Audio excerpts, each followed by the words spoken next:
যারা বড় বউয়ের অবদান ভুলে গিয়া দ্বিতীয় বিয়া করার জন্য পাগল, বড় বউয়ের অবদান অস্বীকার করতে পারবা না রে স্বামী। তোমার জীবনের কষ্টের ভাগ নিছে তোমার বড় প্রথম স্ত্রী। কি তোমার জীবনের কষ্টের ভাগ, সংসারের মধ্যে কত তুফান আসছে, এগুলো মোকাবেলা করছে তোমার প্রথম স্ত্রী। এইবার পরের স্ত্রী আসছে তোমারটা নেওয়ার জন্য, কিছু দেওয়ার জন্য না। ঠিক নি?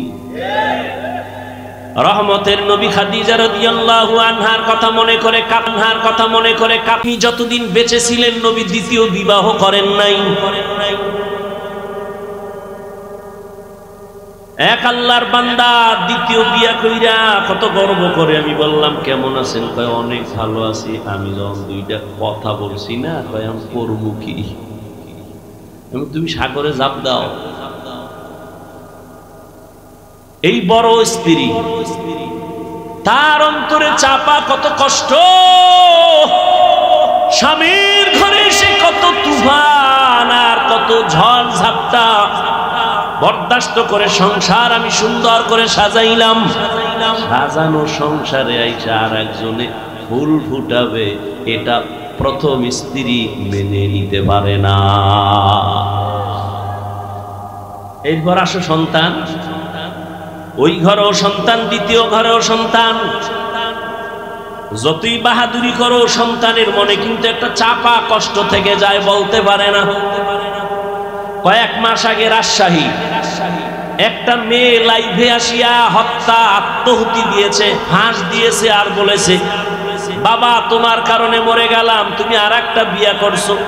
আমি স্বামীর ঘরে আসার পর আমার স্বামী বারবার আমাকে আক্রমণ করেছে কথা দিয়া, তোর বাবার চরিত্র খারাপ, না হয় দ্বিতীয় বিয়া কেন করলো? এই দুঃখে আমি ফাঁসি দিতেছি বাবা।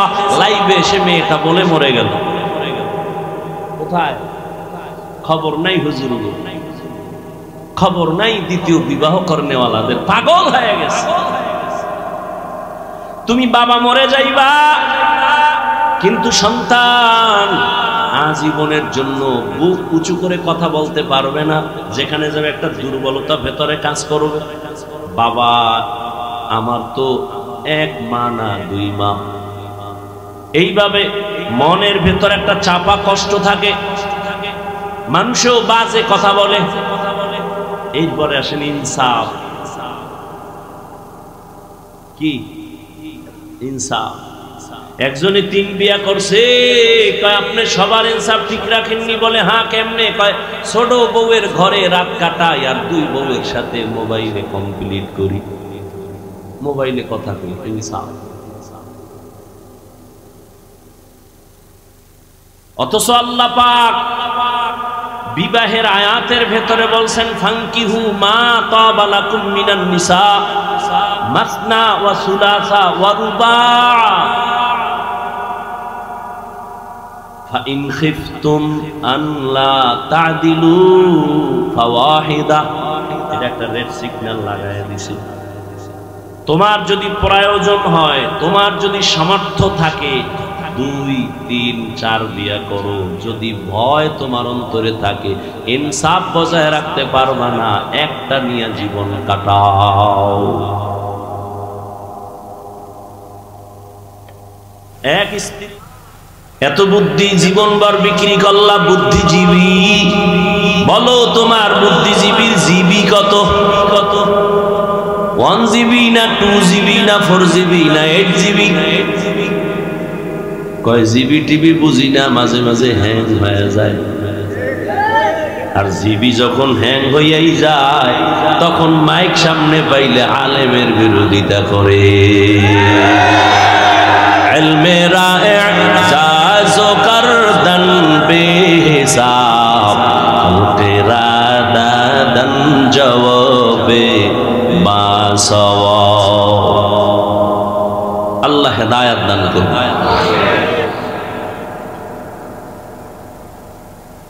এরে আল্লাহর বান্দা, গাভীর থেকে প্রতিদিন সকালবেলা 20 কেজি দুধ দহন করে ঘরে নিয়ে যাও বালতি ভরে। আগামীকাল সকালবেলা দহন না করিয়া ওলানটা কেটে দেখো 10 গ্রাম দুধ আসেনি। আসবে? जिंदगी में बंदगी तू करना है, जिंदगी में बंदगी तू करना है, जिंदगी बे बंदगी शर्मिंदा है, जिंदगी बे बंदगी शर्मिंदा है।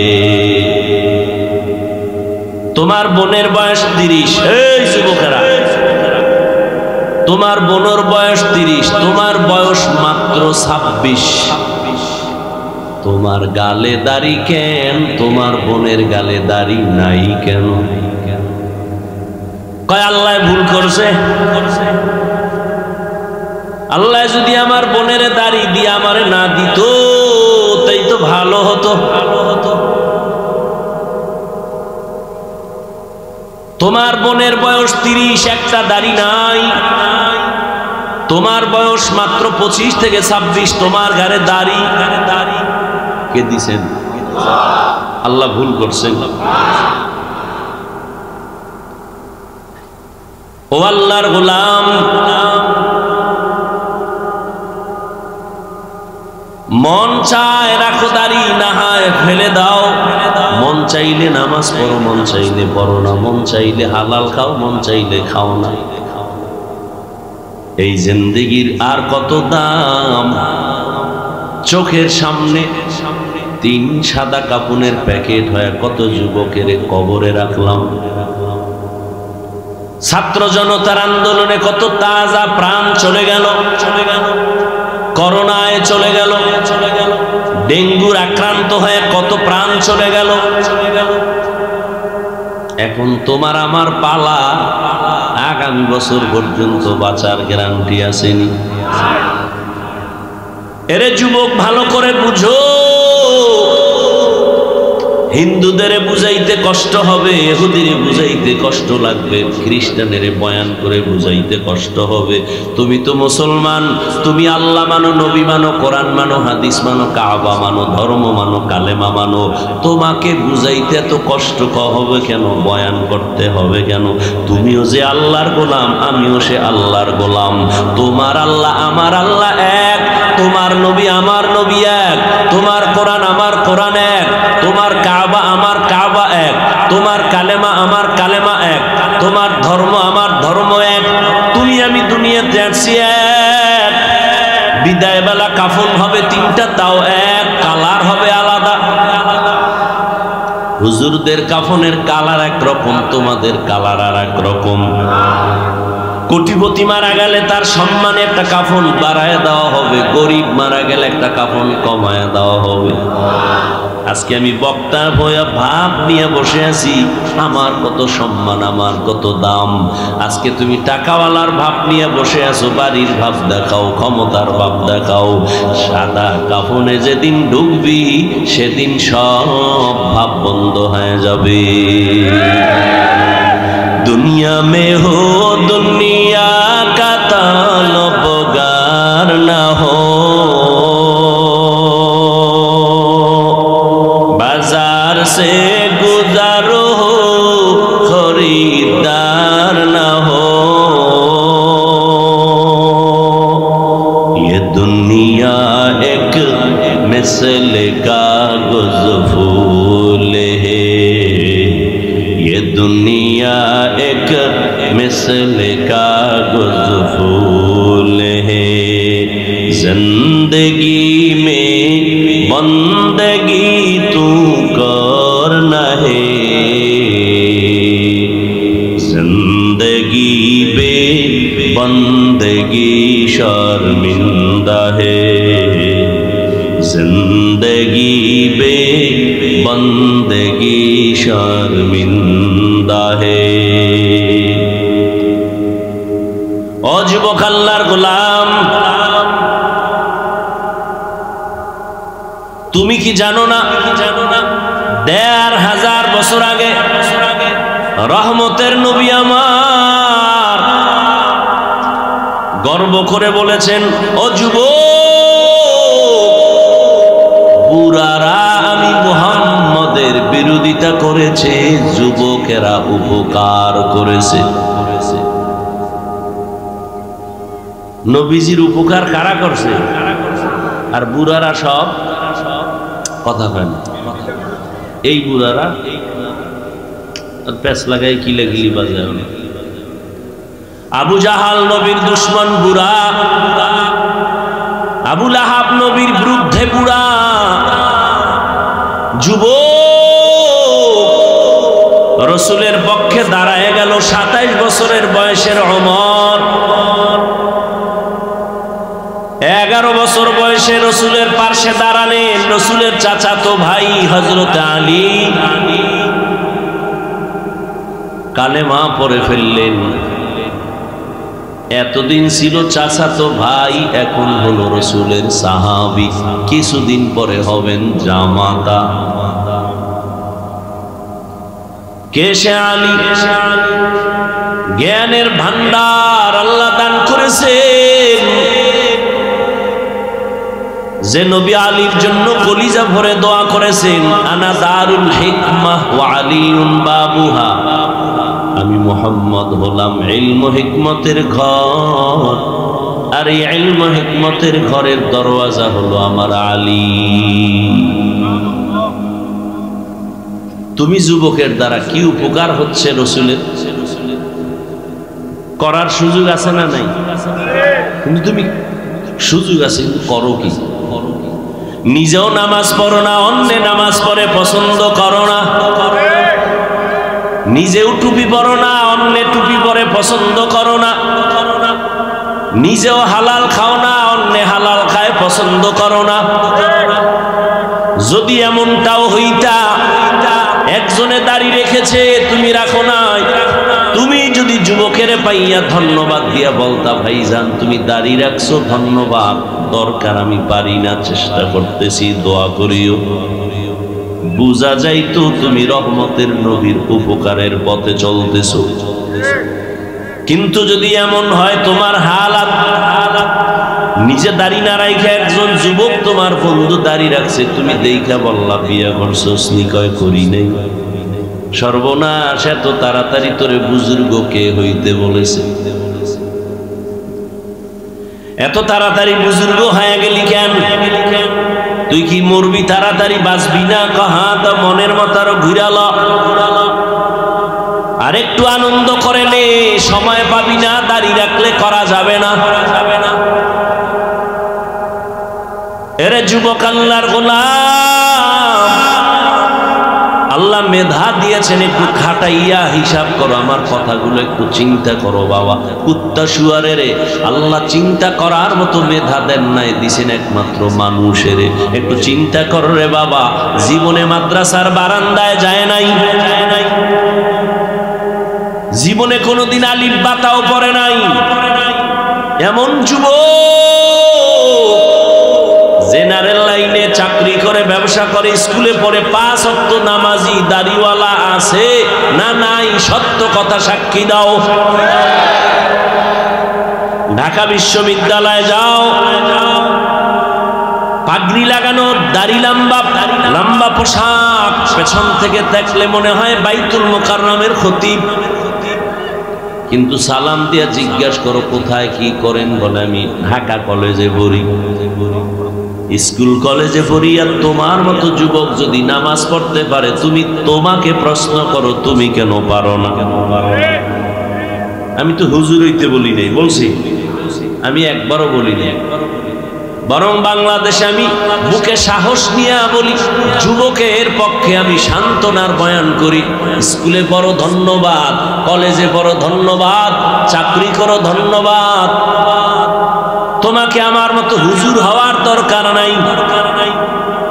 ডাক্তার হও, ইঞ্জিনিয়ার হও, প্রফেসর হও, সাংবাদিক হও, জীবনটা সফলতার লাইনে চালাও। কবি নজরুলের ইতিহাস পড়ো, গর্ব করো। ওই কবি নজরুলের চিনো না, ওর মা বাবারে চিনো না, কিন্তু গুণগান গাও। কবি নজরুল যদি তোর মতো সারা রাত মোবাইলে আকাম করত, তাহলে তার নামের কোন ইতিহাসে জমিনে রচিত হতো না। জীবনে কি পাইলি? মোবাইল। আর কি পাইলি? চরিত্র নষ্ট করা। মানুষের জীবনের সফলতার জন্য দুইটা পুঁজি লাগবে, একটা থাকে আর একটা নাই, তোর জীবন বরবাদ। তুমি যদি সফল ডাক্তার হতে চাও, সফল ডাক্তার মানে ২৫০০-এর ডাক্তার না, তুমি ডাক্তারি পড়ে তোমাকে এমন সম্মান আল্লাহ দিবেন যে বাংলাদেশের প্রতিটি মানুষ তোমাকে চিনবে এবং তোমাকে হায়ার করে বিদেশে নিয়ে যাবে চিকিৎসার জন্য। জায়গায় তুমি যদি থাকতে চাও, আমি হাফিজুর রহমান হই আর তুমি হও, আমি মাওলানা লাইনে হই আর তুমি জেনারেল লাইনে হও, পুঁজি লাগবে দুইটা। কয়টা? আল্লাহর রহমত তো আছেই, মা বাবার দোয়া তো লাগবেই, এছাড়া তোমার ব্যক্তিগত পুঁজি লাগবে দুইটা। এক, লিখে রাখো, মোবাইলে না অন্তরে না, লিখে রাখো। এক, সুস্থতা। দুই, সুন্দর চরিত্র। তোমার চরিত্র ভালো কিন্তু তুমি অসুস্থ, যেখানে চাকরি নিবা 1 মাস পরে আউট, বলবো অসুস্থ রোগীর আমরা চাকরিতে রাখবো না, ঠিক নেই? এবার তোমার শরীরে কোনো রোগ নাই, তুমি পারফেক্ট সুস্থ, এরপরও যদি চরিত্র তোমার দুর্বল হয়, সেখানেও তোমার সম্মানের চেয়ার কেউ দিবে না। চরিত্রহীনকে কেউ সম্মানের চেয়ার দেয়? চরিত্র ভালো কিন্তু অসুস্থ রোগী সম্মানের চেয়ারে বসায় রাখবে কেউ? কেউ রাখবে। আর এই দোনোটা জবাই করতেছো মোবাইল দিয়া, চরিত্র নষ্ট করছো মোবাইল দিয়া। বলে এটা বুঝি, হ্যাঁ মোবাইলের দ্বারা চরিত্র নষ্ট হয়, এটা বুঝতেছি, কিন্তু অসুস্থ মোবাইলের দ্বারা হয় এটা কেমনে হইল? আজ বাসায় গিয়া গুগলে সার্চ দে, আমগো হুজুরদের কথা তো শুনবি, বাপ মানবি না, মানলে মনে হয় যেন একটু ছোট হয়ে যাবি, দরকার নাই হুজুরের কথা মানার। গুগলে যাও, সেখানে তোমার প্যান্ট শার্ট টাইওয়ালা স্কলার বসা আছে, গবেষকরা বসা আছে, থিওরি দেওয়া আছে, সার্চ দাও লিখে, অ্যান্ড্রয়েড টাচ মোবাইল চালাইলে শরীরের কি ক্ষতি হয় সব সিরিয়ালে পেয়ে যাওয়া। এই মোবাইলে তোমার চোখের পাওয়ার নাই, কানের পাওয়ার নাই, হার্ট দুর্বল, বুকে ব্যথা বেড়ে গেছে, আগের তুলনায় মাথা ব্যথা বেড়ে গেছে।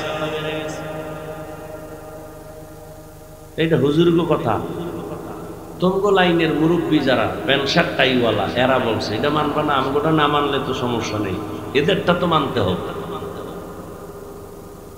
কানের পাওয়ার কমে গেছে, এই বেটা তোর এগুলি সব পার্স, এই পার্সের মেয়াদ আছে, আল্লাহ বানানোর সময় মেয়াদ দিয়ে দিছেন, এই কানের পার্স কতদিন সচল থাকবে। তুই যদি জোর করে ইচ্ছা করে ভেঙে ফেলো, তার কাজ হবে না।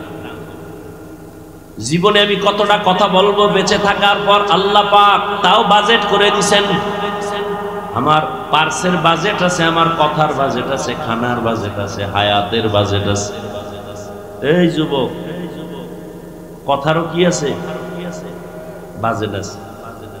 তুই যদি সারা রাত চ্যাটিং করে অতিরিক্ত কথা বইলেই ফালাও, তাহলে কথার বাজেট শেষ, হায়াতের বাজেট বাকি যদি থাকে, তাহলে মরার আগে বোবা হয়ে থাকবি। কথার বাজেট যে আগে শেষ করছো রাতের বেলা।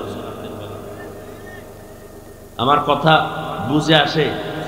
আমি কি হাসির কথা বলছি? যদি বুঝে আসে তো কান্নার দরকার, হাসো কেন? নিজের জীবনটাকে ধ্বংস করে দিছ। কেউ যদি কানের উপর একটা থাপ্পড় মারতো আর কান ধ্যানডা হয়ে যাইতো, থানায় যাইতি মামলার জন্য। তুই নিজে মোবাইল দিয়ে কানকে ধ্বংস করেছ, তোর বিরুদ্ধে বিচার কে করবে? নিজের কান নিজে ধ্বংস করেছ, হেডফোন লাগায়, কানের পার্স শেষ। মোবাইল তো আমরাও চালাই,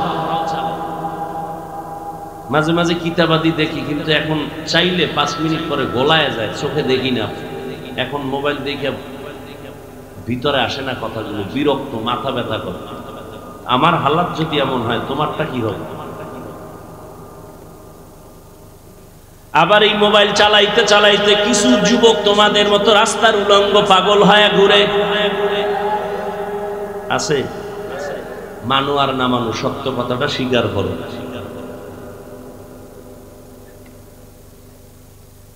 তোমার মতো যুবক এই মোবাইলের কারণে চরিত্র নষ্ট হয়ে গেল, শরীর নষ্ট হয়ে গেল। অনেক বাচ্চা পর্যন্ত আমার জানা মতে বোবা হয়ে গেছে, কথা বলে না, আব্বুও ডাকে না আম্মুও ডাকে না। বিষয় কি? কয় মোবাইল। তেল ভরা পানি ভরা দিবেন নি হুজুর, আমি বললাম জুতো ভরা দিলেও কাজ হবে না।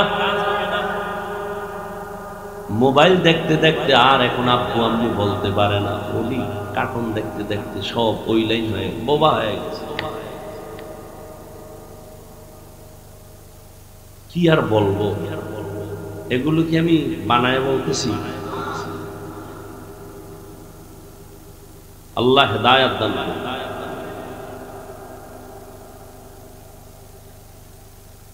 হ্যাঁ, আয়াত নিছি, হাদিস নিছি, ওদিকে ঢুকি নাই, বাকি ওই মূল বিষয়ের উপরে আমার কথা চলতেছে।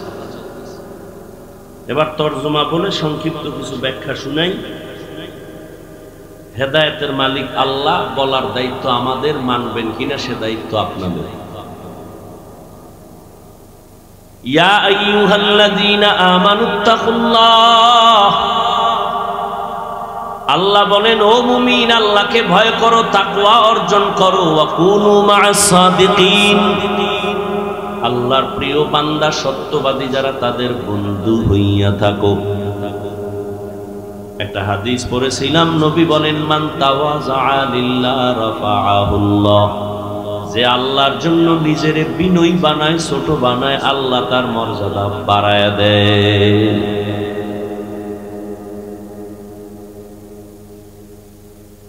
এক নম্বরে আল্লাহর ভয় অন্তরে জমা করো।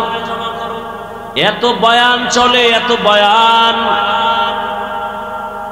দাওয়াত ও তাবলীগের বয়ান, পীর সাহেবদের বয়ান, জুমার দিন খতিব সাহেবদের বয়ান, আমাদের বক্তাদের বয়ান। এত বয়ানের পরেও কেন আমলের খাতা শূন্য? মাদ্রাসা তো কম না, অনেক মাদ্রাসা হয়েছে, অনেক ওয়াজ মাহফিল, অনেক মসজিদ হয়েছে, মুসল্লিও কমে না। জুমার দিন শুধু মুসল্লি বাড়ে আর বাড়ে, কমিটি বলে তাড়াতাড়ি সাত বাড়াও, কিন্তু আমলের খাতা শূন্য কেন? এর একমাত্র কারণ কিয়ামত পর্যন্ত বয়ান চললেও মানুষ আমলে আসবে না যতক্ষণ পর্যন্ত আল্লাহকে ভয় না করবে। ভয়ের হাকিকত আমরা জানি না। এখানে যদি আমি প্রশ্ন করি আপনারা কারা কারা আল্লাহকে ভয় করেন, সবাই হাত উঁচু করে বলবে আমরা বেশি বেশি ভয় করি, বরং আপনাদের থেকে আমরা আরো ভয় করি। অথচ সেখানে এমন আশেক বসে আছেন, আজকে ফজর পড়ে নাই, জোহর পড়ে নাই, আসর পড়ে নাই, মাগরিব পড়ে নাই, এশাও পড়ে নাই, এমন আশেক নাই? কত বড় চাপাবাজ, নামাজ বাদ দিয়েও কয় তার দিল তাজা। আছে না নেই? বলে আমগো দিল পরিষ্কার। মদিনার নবী বলেন যারা নামাজ পড়ে না ওরা নিকৃষ্ট দুনিয়ার চোর। চোরের দিল আর কেমন পরিষ্কার। পয়গম্বর বলেন বেঈমান আর মুমিনের মধ্যে ব্যবধান নামাজ। বাইনাল আবদি ওয়া বাইনাল কুফরি তারকুস সালাহ। বেঈমানেরা নামাজ পড়ে না, মুমিনেরা নামাজ ছাড়ে না। ও যুবক, বারবার তোমাকে টার্গেট করি কেন জানো? মদিনার নবী তোমার জন্য দোয়া করেছেন, যুবকের দ্বারা দ্বীনের উপকার হয়েছে। দ্বিতীয়, যুবক, যৌবনের ইবাদতের মূল্য আল্লাহর কাছে অনেক বেশি। যৌবনের দাম আল্লাহর কাছে বেশি। কিয়ামতের ময়দানে যৌবন সম্পর্কে আলাদা প্রশ্ন করা হবে। যৌবন কালটা কেমনে ব্যয় করেছো জবাব দাও। ও যুবক বাবা, তুমি স্কুলে পড়ো, কলেজে পড়ো, চাকরি করো, ব্যবসা করো, বাধা নাই। বরং আমি দোয়া করি তুমি একজন ভালো ডাক্তার হও, ইঞ্জিনিয়ার হও, প্রফেসর হও, তবে দাবি আমার বেয়াদব হইবা না। বেয়াদব হবা না, সাবধান। তোমার আচরণে যেন কখনো কোনো আলেম কষ্ট না পায়, তোমার ব্যবহারে কখনো যেন মা বাবা কষ্ট না পায়, তোমার ব্যবহারে কখনো যেন কোনো মুরব্বী কষ্ট না পায়। তোমার চরিত্র সুন্দর করো, তুমি গোটা দুনিয়াটাকে নিয়ন্ত্রণ করো, বা সেই মেধা আল্লাহ তোমাকে দিয়েছেন, তুমি নষ্ট করো কেন? নমরুদ্দার মতো বেঈমান যদি গোটা দুনিয়াটা কন্ট্রোল করতে পারে, যেভাবেই হোক জোরে জব্বরে, তোমার মেধা এত সুন্দর, তুমি কেন গোটা দুনিয়াটাকে নিয়ন্ত্রণ করতে পারবা না? পারবা, সে মেধা আছে, কিন্তু কাজে লাগাই না, বরং নষ্ট করে ফেলতেছো। আজকে তাকায় দেখছো না রে বাবা, তোমাদের দৃষ্টান্ত এই যুবকদের শক্তি আর মেধার বিকাশ যারা দেখে নাই, তারা সূর্যের আলোর মতো দেখে নিল এই আন্দোলনের মাধ্যমে যুবকেরা কি পারে, ঠিক না? তবে এখানেও কথা ভুলিস না, যুবকেরা কি পারে দেখায় দিল বাংলাদেশের জমিনে। এই সমন্বয়করা মেধা খাটাইয়া সফলতার মানদণ্ডে নিয়ে আসছে গোটা দেশ। তবে এখানে গোপন কথাটা ভুলে যায় না, প্রকাশ করে দিয়ে যাই, এবং এটাকে পুঁজি বানায় ধরে রাখিও। এই সমন্বয়ক যুবকেরা মন গড়া কোনো থিওরি নিয়ে আগায় নাই, এদের উপরে মুরব্বী ছিল, মুরব্বীর পরামর্শে চলেছে। যারা মুরব্বী মানে না, ওদের জীবনটা ধ্বংস। এই সমন্বয়ক যুবকেরা কি মুরব্বী মানে নাই? মুরব্বী কারে মানছে ওইটা আমি জানি, তোমাকে শোনার দরকার নাই। তোমাকে দরকার এতটুকু শিক্ষা যে মুরব্বী মানা ছাড়া সফলতা আসবে না। মক্কার ইতিহাস আমি সব জায়গায় বলি, সেদিনও বলে গেছি পার্শ্বে। নবী এমন একটা টাইমে দুনিয়াতে আসছেন, যেই টাইমে মক্কার মানুষ চরিত্রহীন, লম্পট। দুনিয়ার আর কোথাও এত চরিত্রহীন লম্পট মানুষ ছিল না, মক্কার মানুষ এত খারাপ। অথচ সেই মক্কা নগরী কত দামি। আল্লাহ জমিনটা বানাই একটা ঘর, ওই জমিনে বানাইলেন বাইতুল্লাহ। ইন্না আউওয়ালা বাইতিন উযিআ লিন-নাস লাল্লাযী বিবাক্কাতা মুবারাকাও ওয়া হুদা, মুবারাকাও ওয়া হুদাল লিল আলামিন।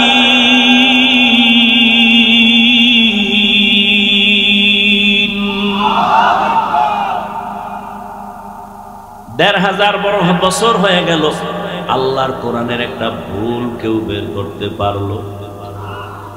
অপচেষ্টা বহুজনে করছে, একটা ভুল পাওয়া যায়নি। কেউ পারছে? হাজার হাজার হাজার লাখ কোটি কোরআনের কপি জ্বালায় দিছে। কোরআন যেন এই জমিনে না থাকে, বন্ধ হয়েছে। ৮ বছরের সন্তানের দাঁড় করায় দাও মাইকের সামনে, পুরো কোরআনটা মুখস্থ পড়বে, একটা নক্তার ভুল হবে না। ওই কোরআন অপ্রিয় সত্য চিরন্তন।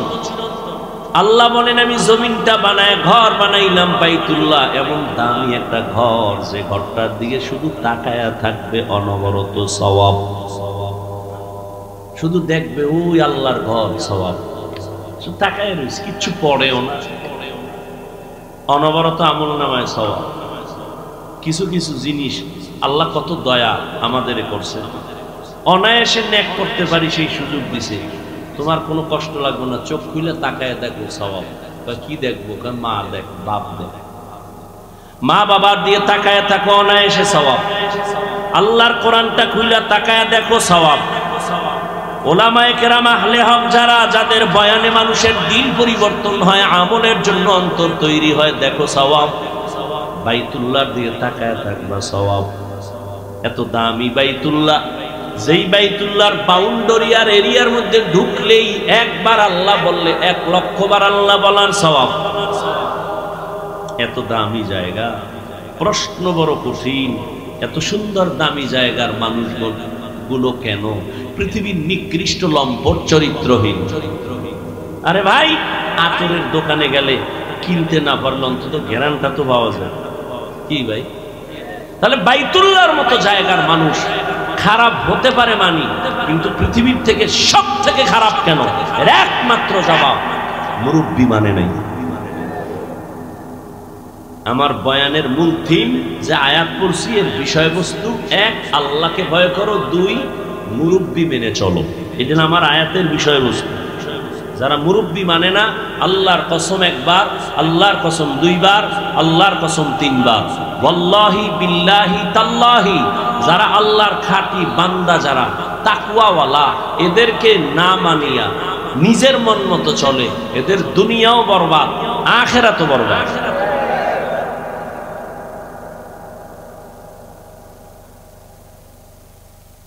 ভাইরা আমার, ঈসা নবী চলে গেছেন, আমগো নবীর আগে আর কোন নবী? বুঝেন না কথা? ঈসা নবী চলে গেলেন, এরপরে কোন নবী আসছেন? আমাদের নবী। মাঝখানে আর কোন নবী? কিন্তু নবী পরের দিনই আসছেন, 500 বছরের উপরে চলে গেছে। তাহলে এই টাইম উম্মত মুরব্বি হারা। কি হারা? এই মুরব্বি হারা হইয়া মন মতো চলা শুরু করছে। বাইতুল্লাহর মতো ঘরের ভিতরে 307 মূর্তি টানায় দিছে ভিতরে। কয়টা? 360টা মূর্তি টানায় দিছে বাইতুল্লাহর ভিতরে। নারী আর পুরুষ বাইতুল্লাহর চারপাশ তাওয়াফ করে, উলঙ্গ, কেউ কাপড় পরে না। নারীদের অবহেলিত রাখে, কন্যা সন্তান পছন্দ করে না। কন্যা সমাজের বোঝা, বিধবা নারী সমাজের বোঝা। রহমতের নবী আইসা যখন মুরব্বি চলে আসলেন, ব্যালেন্স ঠিক হয়ে যাইতেছে। এখন মক্কার মানুষগুলো মুরব্বি যে মানে সেই লাইনে আসে। এখন মুখের মধ্যে পাথরের টুকরা দিয়ে কথা বলে না প্রয়োজন ছাড়া। যখনই মুরব্বিকে মাইনা চলা শুরু হয়ে গেল, এখন আর গালি শুনে গালি দেয় না, গালির জবাবও দেয় না। আজান হয়ে গেল, নামাজে দাঁড়ায়, বুড়া মানুষ দেখলে সহযোগিতা করে, ভাইয়ের হক নষ্ট করে না, সন্তানের হক নষ্ট করে না। নবী আইসা ব্যালেন্স করে দিলেন। কন্যা সন্তান পাইছো, শুকর আদায় করো, তুমি একটা জান্নাত পেয়ে গেছো। দুইটা কন্যা পেয়েছো, তুমি দুইটা জান্নাতের মালিক। তুমি তিনটা কন্যা পেয়েছো, তুমি তিনটা জান্নাতের মালিক। ও জগতের মানুষ, তোমরা কন্যা অপছন্দ করো, আর আমি বিশ্ব নবীর একটা ছেলেও নাই, আমি নবীও 4 কন্যার বাবা। আমি নবীও 4 কন্যার বাবা। রহমতের নবী মুরব্বি হয়ে আসলেন। আসার পরে গোটা জগৎবাসীর জন্য একটা প্রেসক্রিপশন বানায় দিলেন 23 বছর লাগায়া। এই প্রেসক্রিপশনটা কিয়ামত পর্যন্ত যারা ফলো করবে তারাই সফল। ঠিক 1500 বছর হয়ে গেল নবী নাই, কিন্তু 2500 মাঠের ভেতরে নবীর আদর্শ আছে। আছে না? যে কারণে দুনিয়ার কোনো কোটিপতি এতগুলো মানুষ এই গরমে এখানে টাকার লোভ দেখায়ও বসায় রাখতে পারত না। কত ক্লিয়ার চেয়ারের বাইরে বাইরে, আবার এই বিছনা দিত, কত ভিআইপি বসার জায়গা, আসা যাওয়ার গাড়ি ফিরি, কিন্তু এখানে এরপরও নিয়ন্ত্রণের জন্য আবার প্রশাসন লাগতো। ঠিক নেই? কিন্তু 1500 বছর পরে তাকায় দেখো, এটা কোন পাওয়ার, যেই পাওয়ারে মানুষগুলো হাট গ্লাসের বালুর মধ্যে বসে আছে। ক্ষুধার তৃষ্ণা আছে ঠিক, কিন্তু খানার কোনো পেরেশানি নাই, টাকার লোভ নাই, গাড়ি বাড়ির ভাড়াও দেওয়া হয় নাই, চুপচাপ বসে আছে, কোনো ক্লাস নাই, কে বড় কে ছোট, কে শিক্ষিত কে অশিক্ষিত, সব একাকার। নিয়ন্ত্রণের জন্য কোনো পুলিশ, আরে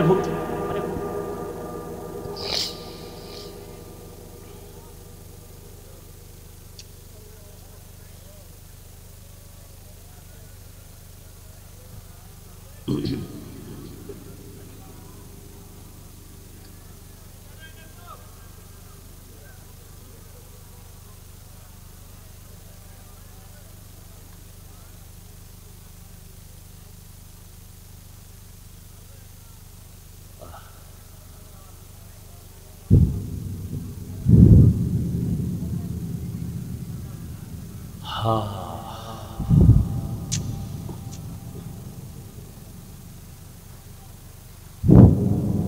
অন্ধকারে যাওয়া তো ভালো মানুষের কাম না।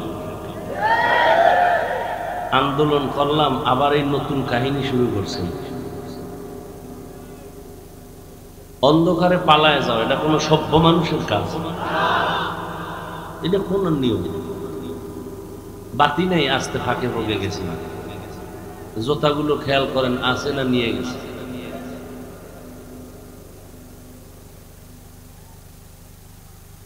এতগুলো মানুষ এখানে বসে আছেন, ক্ষুধা আছে, খানার পেরেশানি নেই। নিয়ন্ত্রণের জন্য কোনো পুলিশ আছে? এটা কেমনে সম্ভব?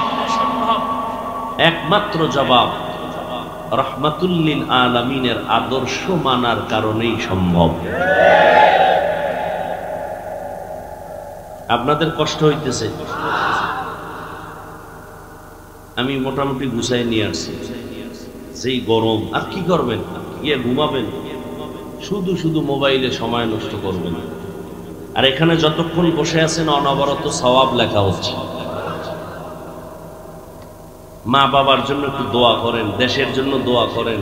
এই বরকতি মজলিসে বসে একা একা তো করবেনই না। রহমতের নবী আসলেন, উম্মতেরা মুরব্বি পেয়ে গেল। মুরব্বির কথা মেনে যখন চলে, তখন আল্লাহ তাদের উপরে এমন নিয়ামত দান করেছেন। জিব্রাইল আমিনের লিস্টি দিয়া কয়, যাও লিস্টির মধ্যে আমি নাম লিখে দিলাম, নবীরে ঘোষণা দিতে বলো এই লিস্টিতে যাদের নাম আছে তারা বিনা হিসাবে জান্নাতি। বেহেশত আযা কে আজারে নবাশো কাসে রাবা কাসে কারে নবাশো। ও পর্দার আড়ালের আম্মা জানেরা, আসেনি? এরে আম্মা জান, এতক্ষণ আপনাদের সন্তানদের যে বয়ান শুনাইলাম, একটা ভালো ডাক্তার বানায় যান। সন্তানটাকে ইঞ্জিনিয়ার বানাবেন, সন্তানকে প্রফেসর বানাবেন, সন্তানটাকে একজন ডাক্তার বানাবেন। আদো বলা বানায় যাইন, বেয়াদব বানাবেন না। আপনার দুনিয়াও বরবাদ হয়ে যাবে, আখিরাতও বরবাদ হবে। তবে সন্তান ভালো হোক বা খারাপ হবে, মায়ের অবদানের কারণেই হবে। এ দুনিয়াতে আপনাদের জন্য মর্যাদা বেশি। রহমতের নবী আসিয়া নারীদের মর্যাদা বাড়ায় দিলেন। এত পরিমাণ বাড়াইছেন, কিয়ামতের আগের দিন পর্যন্ত আর কোনো পণ্ডিতের বাড়াবার কোনো সুযোগ নাই। কিন্তু এই দুনিয়ায় ধান্দাবাজেরা কয় ইসলাম নারীর সম্মান অধিকার দেয় না। আমি সারা দেশে চিৎকার দিয়া বলি, এরা লম্পট চরিত্রহীন, এরা নারীর দুশ্মন। পৃথিবীর কোন ধর্মে, কোন সংবিধানে নারীর সম্মান বাড়াতে পারে নাই। হিন্দুদের কিতাব খুলো, নারীদের উপরে অবিচার। বৌদ্ধদের কিতাব খুলো, নারীদের উপরে অবিচার। খ্রিস্টানদের কিতাব খুলো, নারীদের উপরে অবিচার। ইহুদিদের কিতাব খুলো, নারীদের উপরে অবিচার। একমাত্র নারীর মর্যাদা অক্ষুণ্ণ রেখেছে যেই ধর্ম, তার নাম হলো ইসলাম। এই ইসলাম ধর্মে মায়ের মর্যাদা, নারীর মর্যাদা। এরে আম্মা জান, আপনারা নবীদের মায়ের মতো মা, আপনাদের এত মান, এত মর্যাদা। আমি ওই বিষয় বয়ান করলে আরো সময় চলে যাবে। মায়ের নামে আল্লাহ কোরআনে হাকিমের মধ্যে আলাদা সূরা নাজিল করেছেন নারীদের নামে। ঈসা নবীর মা মারিয়ামের নামে সূরা নাজিল করেছেন আল্লাহ। মায়ের এত মর্যাদা আল্লাহ দিয়েছেন নবীর মাধ্যমে। বিধবা নারীর সম্মান আমার নবী দৃষ্টান্ত কায়েম করেছেন। 25 বছর বয়স আমার নবীর। নবী হিসাবে তো আলাদা তার পাওয়ার, আল্লাহ তাকে আবার আলাদা স্পেশাল আরো মানুষের পাওয়ার দিয়েছেন এক্সট্রা। এত পাওয়ার নিয়ে যখন 25 বছরে পদার্পণ করলেন, তখন পাওয়ার তো আরো ফুল। কিন্তু কঠিন আল্লাহর কুদরত, এই পাওয়ার আল্লাহ রহমতের নবীর 25 বছরে জীবন সঙ্গিনী যিনি চলে আসলেন তিনি দুই স্বামী বিদায়ের পরে আসতেছে 40 বছরের বিধবা নারী খাদিজা রাদিয়াল্লাহু আনহা। চিন্তা করা দরকার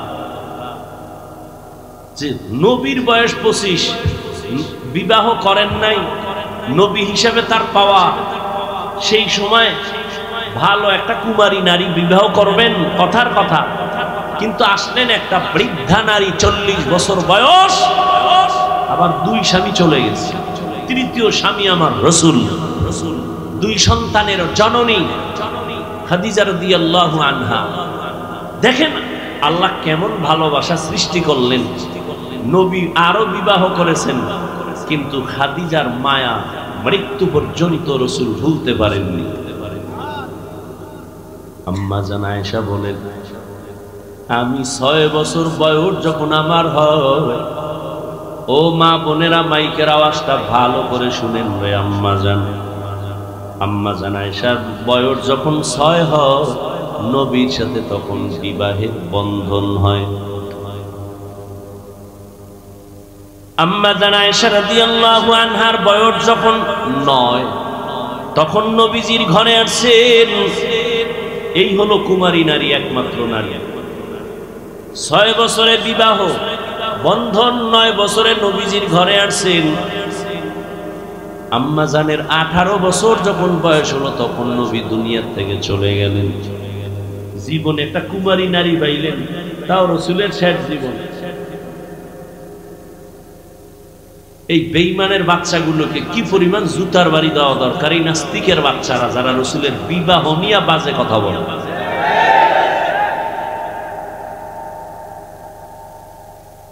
নবীজি একজন মাত্র কুমারী নারী পেয়েছেন, 6 বছরে বিয়া হলো, 9 বছরে নবীর ঘরে আসছেন।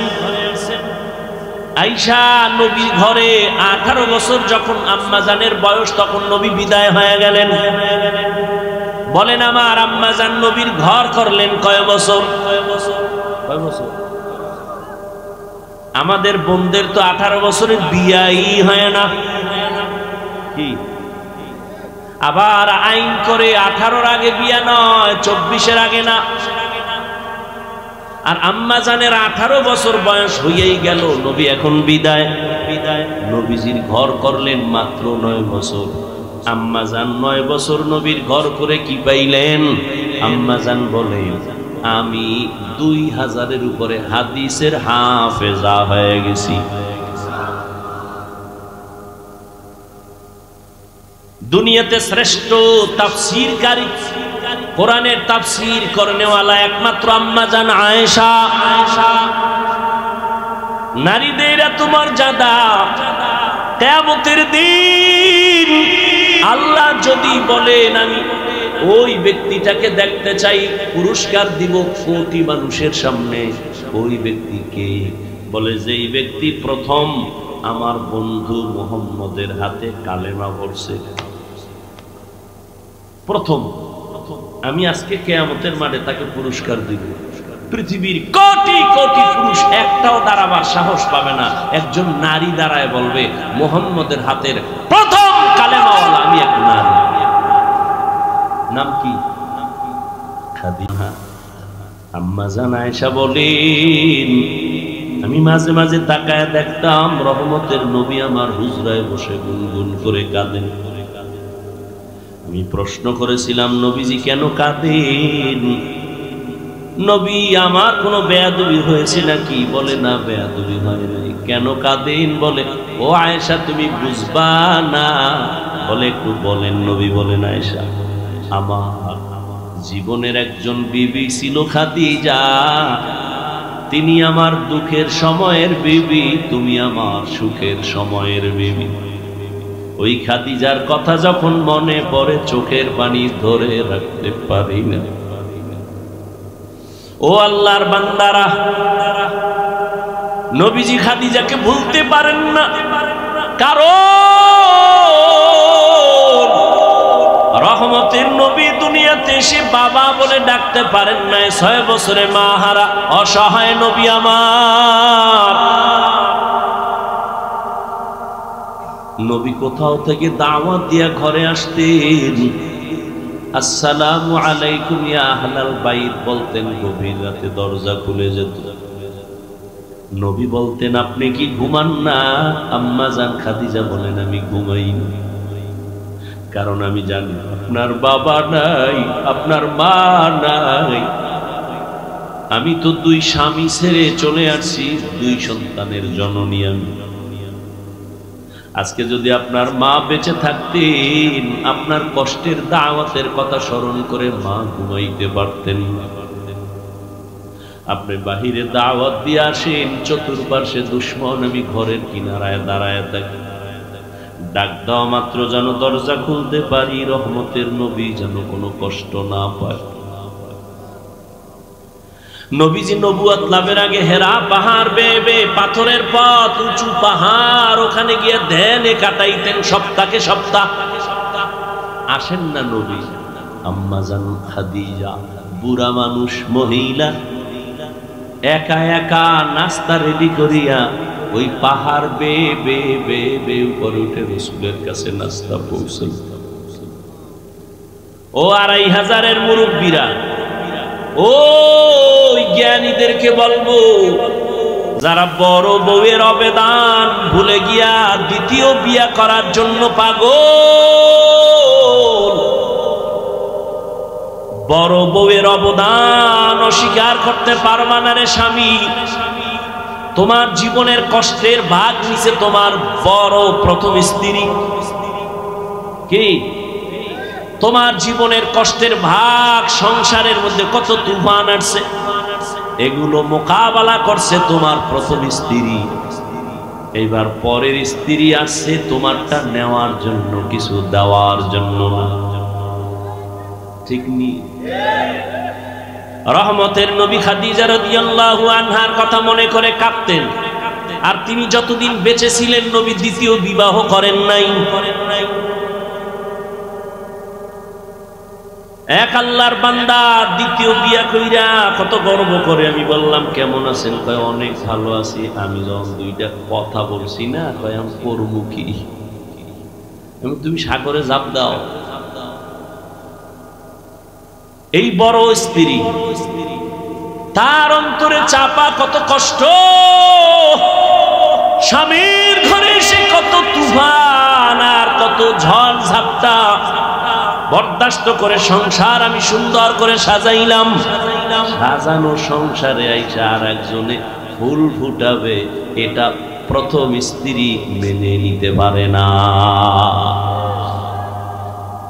এরপর আসো সন্তান, ওই ঘরেও সন্তান, দ্বিতীয় ঘরেও সন্তান। যতই বাহাদুরি করো, সন্তানের মনে কিন্তু একটা চাপা কষ্ট থেকে যায়, বলতে পারে না। কয়েক মাস আগে রাজশাহী একটা মেয়ে লাইভে আসিয়া আত্মহুতি দিয়েছে, ফাঁস দিয়েছে আর বলেছে, বাবা তোমার কারণে মরে গেলাম, তুমি আর একটা বিয়া করছো। আমি স্বামীর ঘরে আসার পর আমার স্বামী বারবার আমাকে আক্রমণ করেছে কথা দিয়া, তোর বাবার চরিত্র খারাপ, না হয় দ্বিতীয় বিয়া কেন করলো, এই দুঃখে আমি ফাঁসি দিতেছি বাবা। লাইভে এসে মেয়েটা বলে মরে গেল। কোথায়? খবর নাই হুজুর, খবর নাই দ্বিতীয় বিবাহ করনেওয়ালাদের। পাগল হয়ে গেছে। তুমি বাবা মরে যাইবা, কিন্তু সন্তান আজীবনের জন্য বুক উঁচু করে কথা বলতে পারবে না। যেখানে যাবে একটা দুর্বলতা ভেতরে কাজ করবে। বাবা আমার তো 1 মা না 2 মা। এইভাবে মনের ভেতর একটা চাপা কষ্ট থাকে, মানুষও বাজে কথা বলে। এরপরে আসেন ইনসাফ। কি ইনসাফ? একজনে 3 বিয়া করছে, কয় আপনি সবার ইনসাফ ঠিক রাখেননি। বলে হ্যাঁ, কেমনে? কয় ছোট বউয়ের ঘরে রাত কাটাই আর 2 বউয়ের সাথে মোবাইলে কমপ্লিট করি, মোবাইলে কথা কই। ইনসাফ। অথচ আল্লাহ পাক বিবাহের আয়াতের ভেতরে বলছেন, ফাঙ্কিহু মা তাবা লাকুম মিনান নিসা মাসনা ওয়া সুলাসা ওয়া রুবা। ফাইন খিফতুম আল্লা তা'দিলু ফাওয়াহিদা, এটা একটা রেড সিগন্যাল লাগায় দিছে।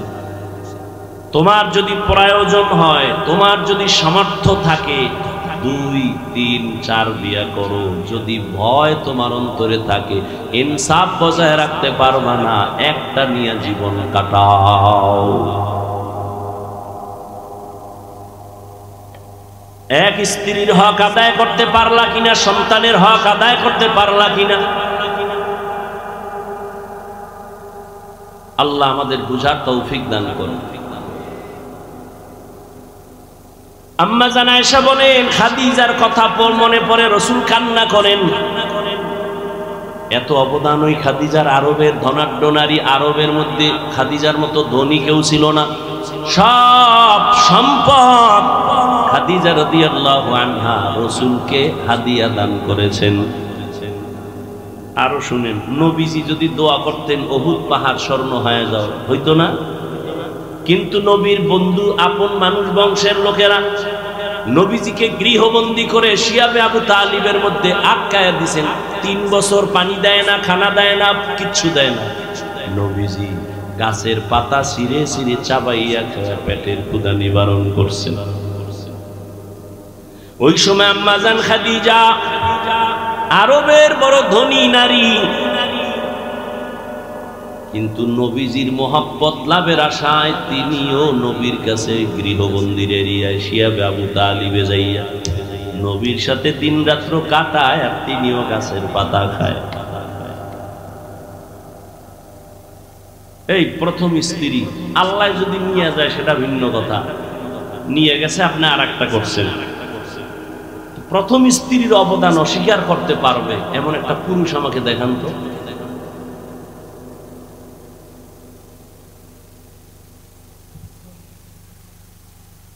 আল্লাহ মাফ করুক, আমার জানা মতে নাই। কি সৌদি আরব আর কি বাংলাদেশ শান্তিতে নাই কি? আর অধিকাংশ এই ঝামেলাগুলো কারা পড়ে? যাদের টাকা একটু বেশি হয় তারা চোখ ডাইনে বামে জোড়ায় আর মোবাইল। কি ফান্দে পইরা বগা কান্দে, এমন ফান্দে পইরা গেছে মিস কল পাইছে। যখন একটু ব্যাক করছে বিপরীত আওয়াজ শুনে ডানা কাটা ভরি।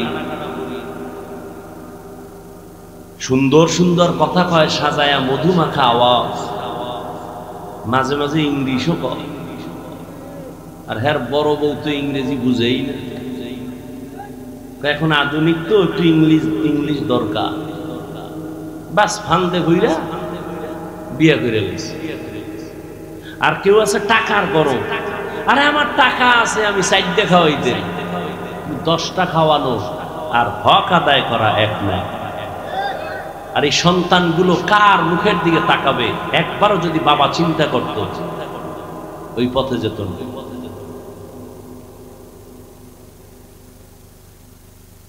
কোনো যুক্তি টুক্তি নাই।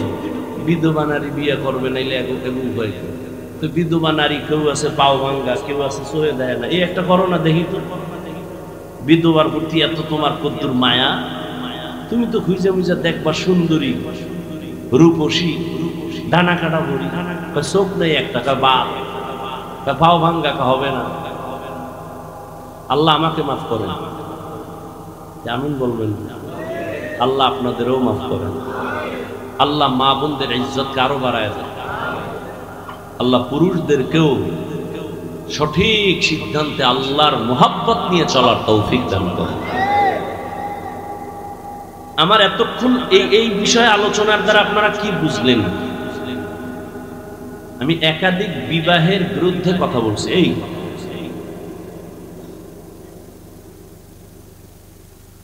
ইনসাফ বজায় রাখতে পারলে আল্লাহ পাক অনুমতি দিয়েছেন, করতেই হবে। বিষয়টা এমন না।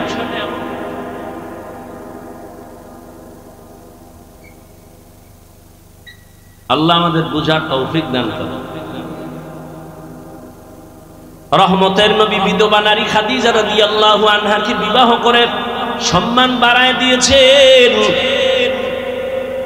ও পর্দার আড়ালের আম্মা জানেরা, আপনারা নবীদের মায়ের মতো মা খাদিজা রাদিয়াল্লাহু তাআলা আনহার মতো দামি নারী, আপনারা আয়েশা রাদিয়াল্লাহু তাআলা আনহার মতো দামি নারী, ফাতেমা রাদিয়াল্লাহু তাআলা আনহার মতো দামি নারী। এরে আম্মা জান, আবার কিছু কিছু আম্মা জানেরও কিছু দুর্বলতা আছে। স্বামী একদিক রাস্তা দিয়ে দৌড়ায়, আম্মা জান আর এক রাস্তায় দৌড়ায়। স্বামীর অঢেল সম্পদ ডান বাম করে চলাফেরা করে, টাকা পয়সা উল্টা পাল্টা ব্যয় করে। এই জন্য একজন মা ঘরের অলংকার, একজন আম্মা যদি স্বামীর কামাই রুজি সব টাকা নিয়ে চলে, এমন কোন স্বামীর ক্ষমতা নাই যে একটা টাকা হারাম ঘরের মধ্যে ঢুকাবে। স্বামী বেচারা চাকরি করে, বেতন কত 50, মাস শেষ 50 আসছে, পরের মাসে 52,000। স্ত্রী যদি বলে স্বামী 2,000 বেশি কেন, একজনে হাত দিয়ে দিয়েছে মানলাম, তৃতীয় মাসে দেখে 5,000 বেশি। স্ত্রী যদি প্রত্যেক মাসে ধরা দেয়, তাহলে কোনো স্বামীর ক্ষমতা নাই হারাম টাকা ঘরে ঢুকাবে। আম্মাজান জিগাইবে কখন, সে আরো খুশি, আরো আনো, যতবারও আনো। এরে আম্মাজান, হারাম টাকায় আরাম নাই। স্বামীকে সঠিক সিদ্ধান্তের পথে চালাইয়েন, না খাইয়া থাকবেন, তারপর আপনার স্বামী যেন হারাম টাকা ঘরে না ঢুকায়। হারামের ভেতরে শান্তি নাই রে মা, শরীরটাও নষ্ট হয়ে যাবে, সন্তানও আপনাদের বিরুদ্ধে চলে যাবে। যেই সন্তানকে মা বাবায় হারাম খাওয়ায়, লিখে রাখো লিখে রাখো লিখে রাখো, সুদের টাকা ঘুষের টাকা যেই মা বাবা সন্তানের খাওয়ায়, ওই সন্তান কোনোদিন মা বাবার খেদমত করবে না। হালাল খাওয়াইও রে মা, কারণ বাবার তুলনায় সন্তান মাকে ফলো করে বেশি, মায়ের অনুসরণ করে বেশি, মায়ের খেয়াল রাখতে হবে বেশি, কারণ সন্তানকে মায়ের কারণে ভালো হয় খারাপ হয়। এরে আম্মা জান, একটা সন্তান ডাক্তার বানাবেন, সৎ চরিত্রওয়ালা, দুশ্চরিত্র সন্তান রেখে যাবেন না। ডাক্তার হইয়া কোরআন পড়বে, মা বাবার জন্য দোয়া করবে। ইঞ্জিনিয়ার বানাবেন, কোরআন পড়াইবেন, কোরআন পড়বে, ইঞ্জিনিয়ারিং এর কাজ করবে, মা বাবার জন্য দোয়া করবে। এমন একটা সন্তান রেখে যান রে মা, এখন থেকে তওবা করেন। এরে আম্মা জান, আপনাদের মতো কত মা এখনো আছে তাহাজ্জুদ পড়ে, 5 ওয়াক্ত নামাজ পড়ে, স্বামীর সেবা করে, নাই? আপনি কেন পারবেন না? ও বোনেরা, আপনাদের মতো কত বোন স্কুলে পড়ে, নামাজ পড়ে, কখনো মোবাইলে সময় নষ্ট করে না, গুনাহ করে না, আপনারা কেন পারবেন না? ও যুবক বাবাজিরা, এখনো কি তওবা করবা না? কয়দিন এই যৌবনের বাহাদুরি করবা? তওবা করে নাও। ও বৃদ্ধ বাবাজিরা, আপনার মতো কত বুড়া মানুষ মসজিদে গিয়ে 5 বেলার নামাজ পড়ে, আপনি কেন পারবেন না? মনটারে বুঝাইয়া তওবা করে নেন। ও যুবক বাবা, তুমিও তওবা করো, মনে মনে আল্লাহকে বলো, আল্লাহ, আমার মতো যুবক স্কুল কলেজে পড়িয়া যদি নামাজ পড়ে, আমি কেন পারি না? আমার মতো যুবক যদি চাকরি করে, ব্যবসা করে, গাড়ি চালায়, নামাজ পড়ে, আমি কেন পারবো না? শয়তানের ধোকায় পড়ে গুনাহ করেছি, আল্লাহর কাছে তওবা করো। এই গুনার খবর যদি তোমার মা বাবা আপনজন কেউ জানতো, কেউ তোমাকে সম্মান আর মহব্বতের নজরে দেখতো না। আল্লাহ কিন্তু জানার পরও রাগ করে পানি বন্ধ করেন নাই, বাতাস বন্ধ করেন নাই, খানা বন্ধ করেন নাই। ওই আল্লাহর মতো মহব্বতের দয়ার আর কেউ নাই। অন্তর নরম করে তওবা করো, আল্লাহকে বলো, দয়ার মালিক, জীবনে শয়তানের ধোকায় পড়ে কত নামাজ ছাড়লাম, বেপরদায় চললাম, দাড়ি কাটলাম, নবীজির মোহাব্বত নিয়ে তৈরি হয়ে গেলাম, আজ থেকে আর কখনো নামাজ ছাড়ব না, মা বাবাকে কষ্ট দিব না, উলামায়ে কেরামের বিরুদ্ধে যাব না, নবীজির তরিকা মেনে চলবো, 5 ওয়াক্ত নামাজ পড়বো, দাড়ি কাটবো না। তওবা করার মতো যদি নিয়ত হয়, আর অন্তরে যদি দুর্বলতা না থাকে, মরণের কথা স্মরণ করে আল্লাহর মহব্বতের যদি নিয়ত থাকে, তওবার খাঁটি নিয়ত যাদের আছে, রিজিকের মালিক আল্লাহ, হায়াতের মালিক আল্লাহ, আল্লাহ পাক রিজিক দিবেন, হায়াত দিবেন, হায়াত শেষ না হতে মরণ হবে না। আল্লাহ পাক মরণ দেওয়ার মালিক, ইজ্জত দেওয়ার মালিক। ওই আল্লাহর মহব্বত নিয়া ও বান্দা তুমি তওবার নিয়ত যদি করতে পারো, মরিয়া গেলে যাব, আর নামাজ ছাড়বো না, দাড়ি কাটবো না, বেপরদায় চলবো না, মা বাবার সাথে বেয়াদবি করবো না, উলামায়ে কেরামের পরামর্শ নিয়ে নবীজির তরিকা মেনে 5 বেলার নামাজ পড়বো, তওবার নিয়ত যদি হয়, দুটো হাত আমার আল্লাহকে দেখায় দাও।